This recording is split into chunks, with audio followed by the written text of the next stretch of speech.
अंग्रेजी में एक कहावत है, मशहूर है। कहते हैं कि never change a winning combination. और जब बात किसी मूवी के या किसी वेब सीरीज़ के सीक्वल की आ जाती है तो उसमें दो बातें और जुड़ जाती हैं। दूसरी बात ये कि जो मूवी है, जो वेब सीरीज़ है जिसका सीक्वल बनाया जा रहा है, वो क्यों हिट हुई है और उसका मेन फैक्टर क्या है हिट होने का, वो हमेशा याद रखना चाहिए। और तीसरी बात कि अब जब उसका सीक्वल बन रहा है तो उसके साथ ज़्यादा एक्सपेरिमेंट, छेड़खानी नहीं करनी चाहिए। पॉपुलर से पॉपुलर सीरीज जो हमको बहुत पसंद आई, उसके सीक्वल निकले, कुछ अच्छे निकले, कुछ ख़राब निकले, जैसे गुल्लक, पंचायत और भी काफ़ी कुछ। अब मिथ्या जो ज़ी5 पे आई थी वो हम सब ने देखी, हम सबको बहुत पसंद आई और उसमें एक नया टैलेंट हमारे सामने आया था, अवंतिका दसानी, जिसको देख के हम काफ़ी इम्प्रेस हुए। और she is really a very bright talent है, she has a very very promising future. अब उसका सीक्वल, मिथ्या का सीक्वल आ गया है ज़ी5 पे, आज रिलीज़ हो चुका है और उसका टाइटल है मिथ्या द डार्कर साइड। और सीज़न 2 में कुछ डार्कर साइड के बारे में बात की जा रही है। चलिए देखते हैं कि मिथ्या 2 के सीक्वल में कितना है दम, और जो जो बातें हमने शुरुआत में की उन सब बातों को इसमें ध्यान रखा गया है कि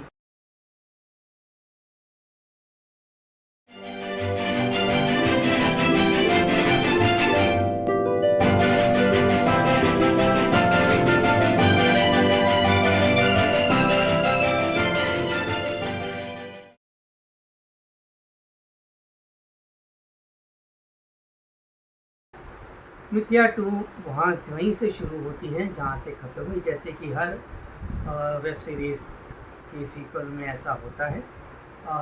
जूही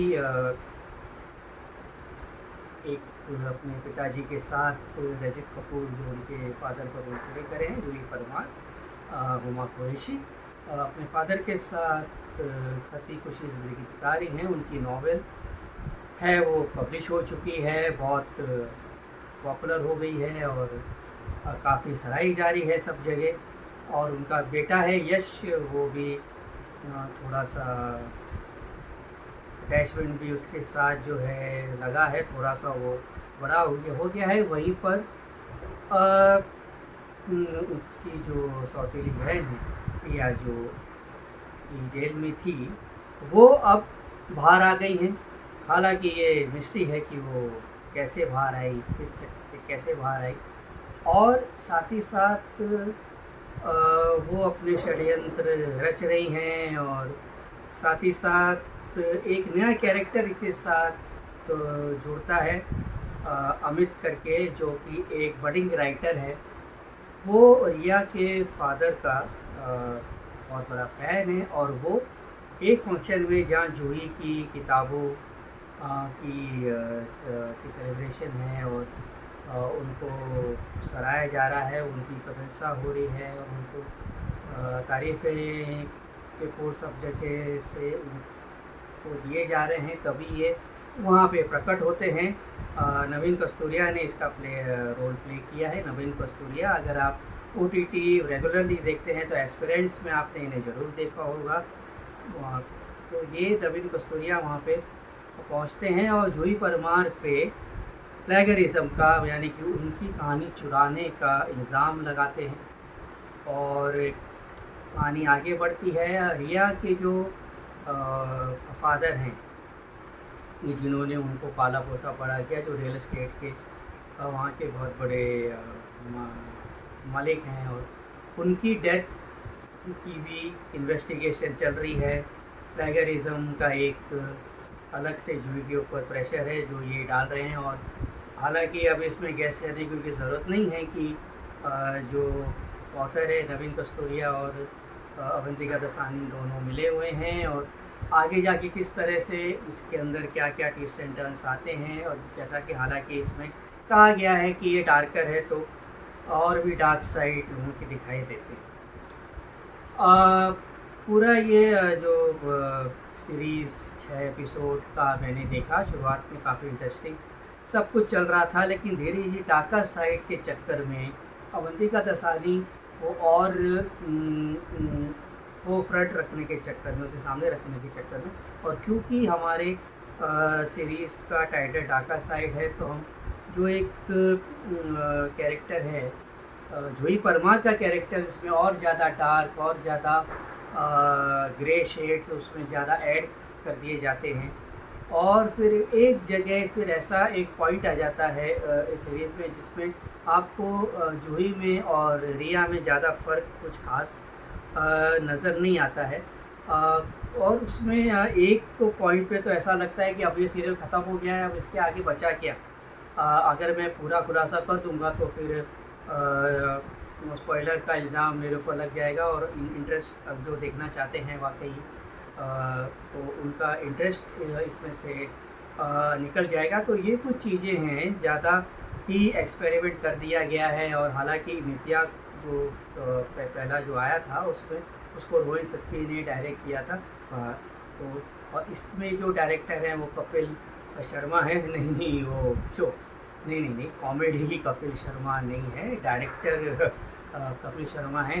हालांकि उन्होंने जो होता है एलिमेंट होता है, एक जो चीज़ होती है, जो जॉनर है क्राइम थ्रिलर का, उसको पकड़ के एकदम चले। वहाँ उन्होंने कॉमेडी नहीं की है, ये बड़ी गनीमत की बात है।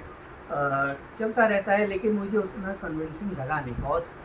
बहुत ही ज़्यादा मतलब ज़्यादा ही ट्विस्ट एंड टर्न, ज़्यादा ही डार्क और ज़्यादा ही ग्रे शेड्स डालने की कोशिश में कुछ ज़्यादा नहीं हो गया, मुझे ऐसा लगा। और हालांकि एक बार इसे देखा जा सकता है अगर आपको हुमा कुरैशी की अदाकारी बहुत पसंद है, और अवंतिका दसानी जिस तरह से एक्टिंग करती हैं वो आपको, इसमें भी उन्होंने काफ़ी अच्छा काम किया। यहाँ तक परफॉर्मेंस का सवाल है तो फिर ये अव्वल दर्जे का परफॉर्मेंस इस पर भी दिया गया है। हुमा कुरैशी तो बहुत ही मंजीवी कलाकार हैं, बार बार वो अपनी रेंज की, वर्सेटैलिटी की और अपनी स्पॉन्टेनिटी की हमेशा वो मिसाल देती रही हैं, भले वो महारानी हो या तल्ला दलाल हो या मिथ्या हो। इसमें भी वो अपनी रोल में खरी उतरी हैं, पर वो रोल जो है उन्होंने काम अच्छा किया है, पर वो उतना कन्विंसिंग वो कैरेक्टर मुझे का जो आर्ट था ना वो मुझे जमा नहीं, पता नहीं। अवंतिका दसानी का जो था वो तो एक स्ट्रेट वो ग्रे है, उसके पीछे पड़ी हुई है, और शी वॉन्ट्स टू उसको सफ़र कराना चाहती है, उसे तड़पाना चाहती है। वो अपने रोल में खरी उतरी हैं और एकदम she has done very well, और एट पार वो रही हैं। नवीन कस्तूरिया जो इसमें नए एडिशन हैं, उनका रोल भी काफ़ी अच्छा है, और वो एक सटल वे में अपनी जो उनके अंदर जो चल रहा है वो सामने लेके आते हैं। उनके अंदर भी शेड्स हैं, काफ़ी अच्छा उन्होंने काम किया है। रजत कपूर का काम काफ़ी अच्छा है। इंद्रनील सेनगुप्ता ने भी काफ़ी बढ़िया काम किया है। तो परफॉर्मेंस अच्छे हैं, एनवायरनमेंट अच्छा है, एटमॉस्फेयर अच्छा है। It's not a bad, but मुझे एवरेज लगा, क्योंकि जो इसके जो ट्विस्ट एंड टर्न्स थे, इसके साथ साथ जो होना चाहिए था, जो मुझे वो कॉन्फ्लिक्ट जो चाहिए था, मुझे कॉन्फ्लिक्ट में थोड़ा सा कॉन्ट्रास्ट चाहिए था। लेकिन कॉन्फ्लिक्ट में दोनों कैरेक्टर जब ग्रे होते जा रहे हैं तो मुझे समझ में नहीं आ रहा था कि मैं वॉच किसके लिए करूँ। एक कैरेक्टर के लिए, कोई भी ऑडियंस के लिए एक ख़ास तौर से उसके दिल में एक जगह बन जाती है, लेकिन जब इस तरह से आप उसके अंदर ही ग्रे शेड्स और उसके आँख में इस तरह से नेगेटिव शेड्स डालते जाते हो, तो ऑडियंस ही खुद कंफ्यूज रहती है कि अब मुझे सपोर्ट किसे करना चाहिए, क्या सही है क्या गलत है। हालांकि ये इसकी थीम और मकसद होगी कि सच और इसमें फ़र्क होता है, ग्रे शेड होता है, but I think that they got carried away, वो बह गए कि हम कुछ अलग करेंगे, नया करेंगे, ज़्यादा डार्क करेंगे। तो ज़्यादा पसंद आएगा। तो कुछ चीज़ें कन्विंसिंग हमको नहीं लगी। कुल मिला के मैं इसे दूंगा 2.5 स्टार, और जो है दो एक्स्ट्रा हाफ स्टार है वो इसकी अदाकारी के लिए दिए जा रहे हैं। आप ये नृत्य आप देखिए, ZEE5 पे रिलीज़ हो गया है, और हमको बताइए कि आपको ये सीरीज़ कैसी लगी। हमारा चैनल अभी तक फॉलो नहीं किया है तो हमारा चैनल फॉलो करें, सपोर्ट करें, और फिल्में देखते रहें, वेब सीरीज़ देखते रहें। जल्द मिलेंगे 1 तारीख को बुलबुलियाँ 3 और सिंघम अगेन के रिव्यू में। तब तक के लिए खुश रहें, आबाद रहें, अपना ख्याल रखें, अपनों का ख्याल रखें। दिवाली का त्यौहार है, दिए जलाएं, खुशियाँ बरसाएं, और हम सपोर्ट करें। फिर से कह रहा हूँ,